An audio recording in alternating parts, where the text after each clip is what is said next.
ইসলামী ব্যাংকের ওপর কথিত হস্তক্ষেপের প্রতিবাদ এবং ব্যাংকটিকে এস আলম গ্রুপের প্রভাব মুক্ত রাখার দাবিতে রাজশাহীতে মানববন্ধন অনুষ্ঠিত হয়েছে।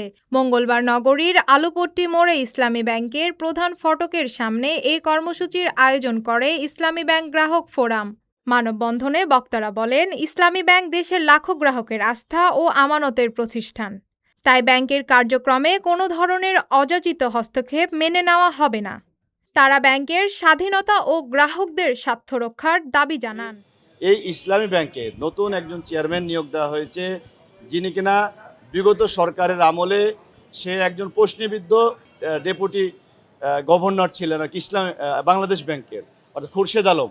সেই খুরশেদ আলমকে এখানে আবার চেয়ারম্যান নিযুক্ত করা হয়েছে। আমরা আশঙ্কা করছি তিনি যদি ইসলামী ব্যাংকের চেয়ারম্যান হন, তিনি বাংলাদেশ ব্যাংকে যেভাবে লুটপাট করেছেন, তিনি ইসলামী ব্যাংকেও ঠিক একই কায়দায় লুটপাট করবেন।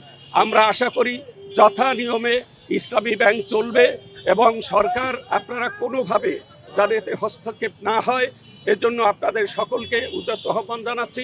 এবং তারা আরও বলেন, জনগণের প্রত্যাশার প্রতি সম্মান দেখিয়ে সংশ্লিষ্ট কর্তৃপক্ষকে দায়িত্বশীল ভূমিকা পালন করতে হবে। একই সঙ্গে ব্যাংকের স্বচ্ছতা ও জবাবদিহিতা নিশ্চিত করার আহ্বান জানান তারা। মানববন্ধনে বিভিন্ন শ্রেণী পেশার মানুষ অংশ নেন। কর্মসূচি শেষে অংশগ্রহণকারীরা তাদের দাবির পক্ষে কার্যকর পদক্ষেপ গ্রহণের আহ্বান জানান। Sadia Tabassum, daily citizen voice.